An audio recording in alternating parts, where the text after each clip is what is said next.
Hello friends, in this video we are going to study about effects of common alloying elements on steel. So let's start our video. So first of all, we will discuss about why alloying elements are incorporated into steels. So there is one most important reason for doing this process is that to improve mechanical properties. इसका मतलब ये हुआ कि कभी भी हम लोग alloying elements को स्टील में ऐड तब करते हैं when we have to improve the mechanical properties of steel. जब हम लोगों को स्टील का मैकेनिकल प्रॉपर्टीज़ को इम्प्रूव करने की नीड होती है तब हम लोग एलोइंग एलिमेंट्स को ऐड करते हैं।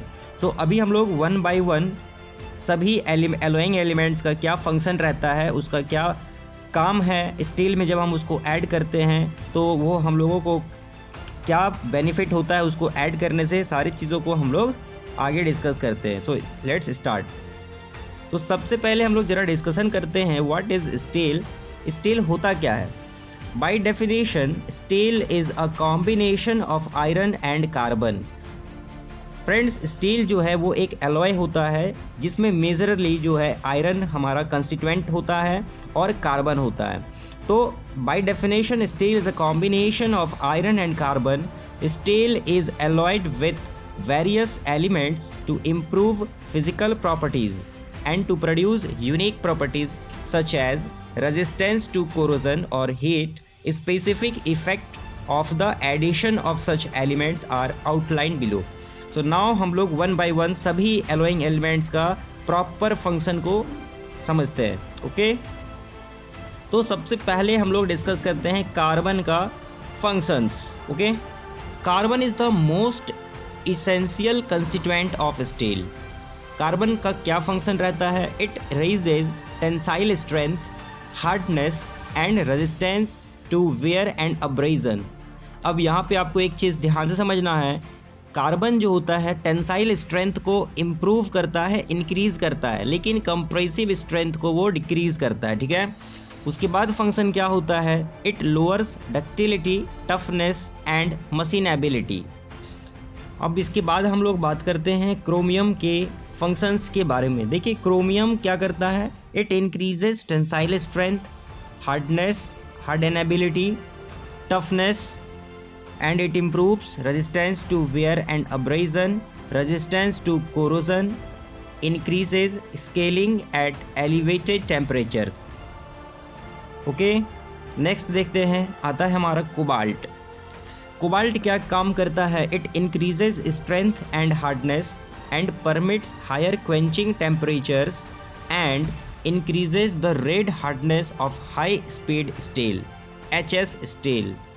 It also intensifies the individual effects of other significant elements in more complex steels. Next देखते हैं sulphur. It improves machinability in free cutting steels.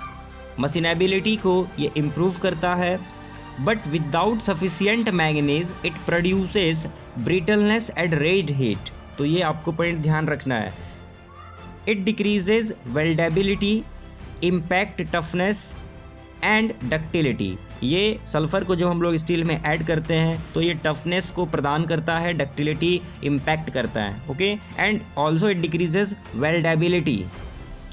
Next आइए देखते हैं मैंगनीज़। देखिए manganese one of the most important alloying element है और ये steel industry में वाइडली इसका यूज़ होता है and it is one of the कॉस्टलेस्ट।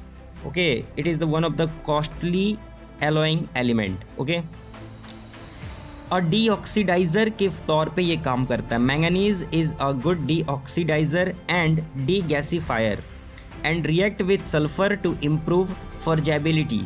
It increases tensile strength, hardness, hardenability. It increases resistance to wear. It decreases the tendency towards scaling and distortion. It decreases the tendency towards scaling and distortion. It increases the rate of carbon penetration in carburizing. तो ये सब जो functions है वो manganese का है। आइए अब नेक्स्ट देखते हैं। नेक्स्ट हमारा जो एलोइंग एलिमेंट है that is silicon. Silicon is again a deoxidiser, ठीक है, इसका जो फंक्शन है वो डीऑक्सीडाइजर के तौर पे हम इसको यूज़ करते हैं। And it is a good degasifier, it increases tensile and yield strength, it improves hardness, forgeability and magnet permeability. So it is the most important point you have to keep in mind. Silicon improves magnetic permeability. Okay, चलिए अब इसके बाद next देखते हैं। Next allowing element के तौर पे हमारे पास है phosphorus. Phosphorus increases strength and hardness and improves machinability.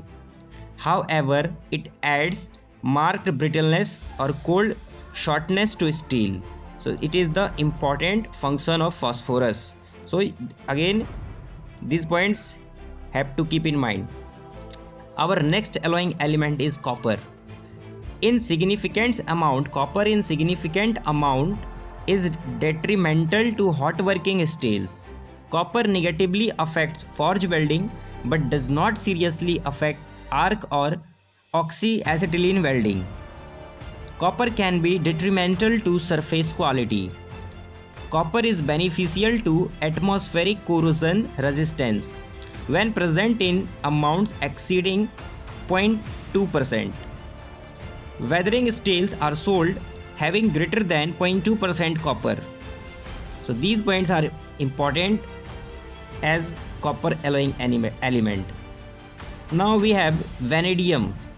Vanadium increases strength, hardness, wear resistance and resistance to shock impact. So this is the important function of vanadium. It increases resistance to shock impact.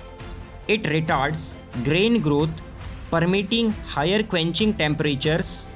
It also enhances the red hardness properties of high speed metal cutting tools. Okay, next हमारे पास जो है हमारा alloying element that is nickel. Nickel increases strength and hardness without sacrificing ductility and toughness. This point is again important. It also increases resistance to corrosion and scaling at elevated temperature. When introduced in suitable quantities, that means when nickel is introduced in suitable quantities in high chromium stainless steel, it increases resistance to corrosion and scaling at elevated temperature. Okay, आइए अब next देखते हैं. Next हमारे पास alloying element है tungsten. Tungsten increases strength, wear resistance, hardness and toughness. Tungsten steels have superior hot working and greater cutting efficiency at elevated temperatures. Next हमारे पास है मॉलिब्डेनम. मॉलिब्डेनम का भी फंक्शन बहुत इंपॉर्टेंट है स्टील में. It increases strength, hardness, hardenability and toughness as well as creep resistance and strength at elevated temperatures. It improves machinability and resistance to corrosion and it intensifies the effects of other alloying elements. In hot work steels and high speed steels, it increases red hardness properties. तो ये जो functions है वो हमारा molybdenum का है. Okay, इसके बाद हमारे पास है titanium. Titanium is used as stabilizing elements in stainless steel. Each has high affinity for carbon. It has high affinity for carbon and forms carbides uniformly dispersed throughout the steel. Thus, localized precipitation of carbides at grain boundaries is prevented. So these are the functions of titanium. So in this video, that's all we have to discuss. Thanks for watching this video. Again, thank you.